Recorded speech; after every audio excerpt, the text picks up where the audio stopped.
Hi, this is Jessica with The Dining Traveler, and we are doing the Dining Traveler cooking series where we try dishes from our favorite destinations at home. And I'm here with a very special guest, Ana Reyes, aka La Jefa of El Tamarindo, which is a historic restaurant in Adams Morgan, which serves El Salvadoran and Mexican food. And it's just a big part, I think, of DC culture, pupusas. And since we're moving, I want to learn how to make them so I can make them in Europe for all my friends. So can you tell us what pupusas are?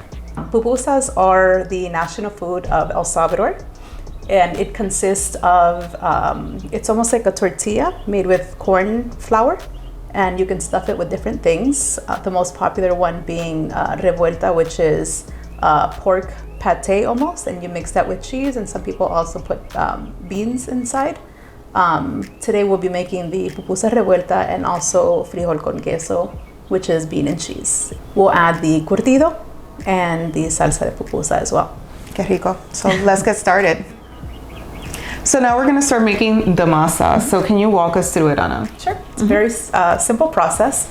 We're going to add the masa to the bowl, a large bowl, so that you have space to mix. And then we're going to add equal parts of water. So if you start off with 2 cups of flour, you're going to add 2 cups of water as well. And I just wanted to ask you really quick, because you say masa, but I wanted to, so that is corn flour. It's corn flour, yes. And you can find it in most Latin supermarkets, or even you can find it at regular supermarkets too, right? And there are different types of maseca. You want to use the traditional instant corn flour there, which it's a white bag. There's another one that is also instant corn flour, but it's in a brown bag. Your consistency is going to be a little bit different, so I recommend the one in the white bag. So go ahead and add the flour. We can start off with half the water for now, and you want to make sure that you mix it in very well, and so you don't have any lumps. And I'm going to go ahead and add a little more water slowly for you. When you guys were kids, did you do this with your parents?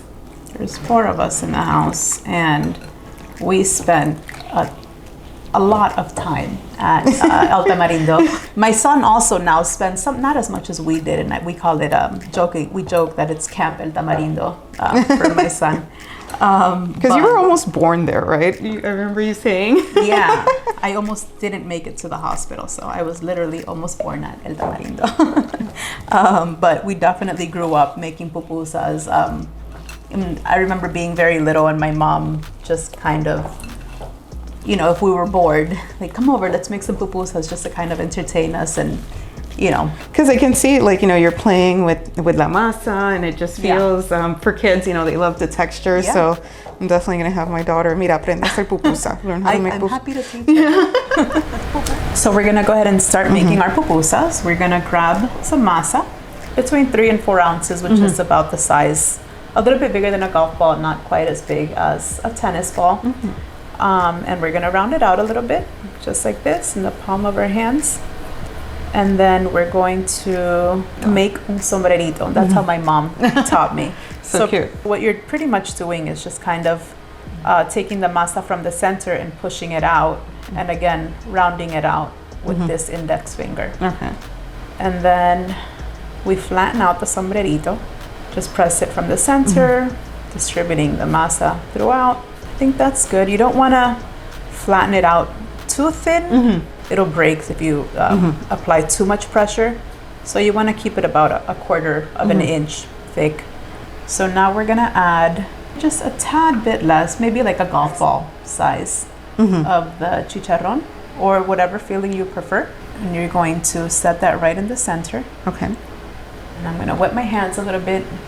Always want to make sure your hands are wet so that the masa doesn't stick.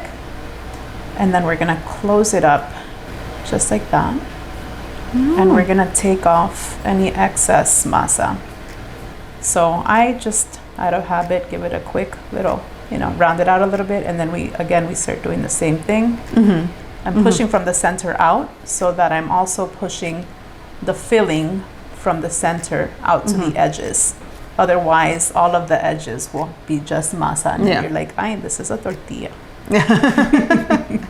And then again, we're using this thumb to round it out, and we're applying pressure.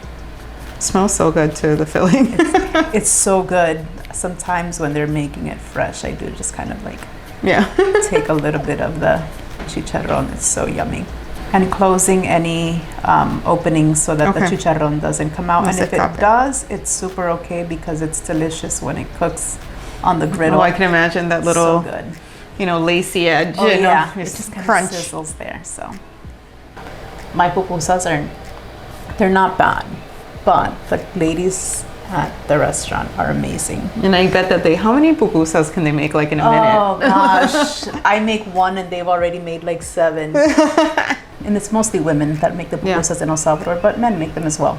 You'll see it's like an art form. They will, first of all, they make like 100 pupusas in a minute. And not only that, they'll be standing here and then they'll have this huge griddle, like, I don't know, 4 feet away. And they're like, and then they toss them over to the griddle and they're like perfectly aligned. It's a show. Art. It's an art. A beautiful lady, her name is Rufina. And she makes the best pupusas. Her pupuseria, they're just little different stands. Her stand is always impeccable. She's always got like the most customers. She greets you with like so much love. And I always make sure, because Olocuilta is just a few miles away from the airport. So if I don't stop when I arrive, I stop on my way out. It's like your spot to get your... I have to go and get pupusas from Rufina en El Triangulito.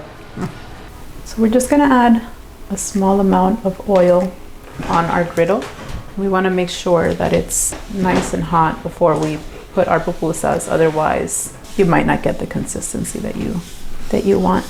So the pupusas are now in the hot pan. So how many minutes you want to cook them for? So we're gonna leave those on here for about 2.5 minutes. And we can watch them as we go. So we put this griddle at medium high for a few minutes, and then we put it back on medium right before we put our pupusas on here. It's kind of like pancakes. When you see the edges cooking a little bit, then you know that it's time to flip them over. Yep, you want to make sure that you don't flip it too much because it won't get that nice shape and color that we're looking for.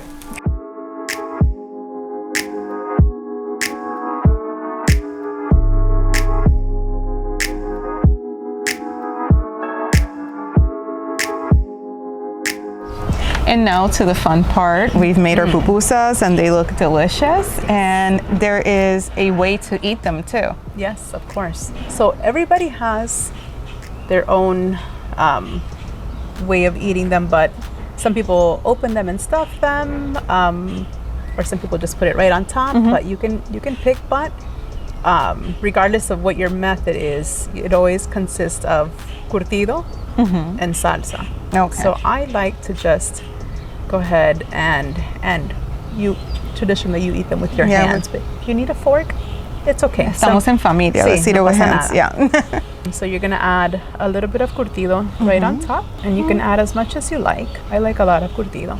And then we just drizzle a little bit of the salsa right on top, and then we just break a little piece off.